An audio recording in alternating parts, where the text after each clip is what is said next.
139 ஆண்டு காலமாக 1885 ஆரம்பித்த காங்கிரஸ் பேரியக்கம் இன்று வரை காஷ்மீரிலிருந்து கன்னியாகுமரி வரைக்கும் அந்த கொடி பறந்து கொண்டிருக்கிறது.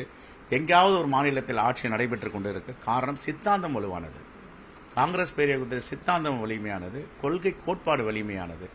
ஆகையால் இந்த சித்தாந்தத்தையும் கொள்கை கோட்பாடுகளையும் எந்த கட்சியாலும், அது மாநில கட்சிகளாகட்டும் தேசிய கட்சிகளாகட்டும், யாரும் அதை பின்தள்ள முடியவில்லை.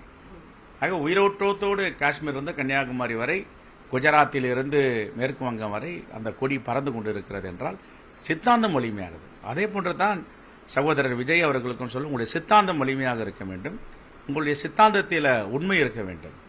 ஏனால் மதச்சார்பற்ற ஜனநாயக தளம் என்று வைத்துக் கொள்ளுகிறார்கள், மதச்சார்பற்ற என்ற வார்த்தையை பயன்படுத்துகிறார்கள், இளம் துருக்கியர்கள் என்று சொல்லுகிறார்கள், ஜெயபிரகாஷ் நாராயணின் சீடர்கள் என்று சொல்லுகிறார்கள். ஆனால் அந்த கொள்கை கோட்பாட்டுக்கு முரணாக மதவாத சக்திகளோடு இணைந்து விடுகிறார்கள்.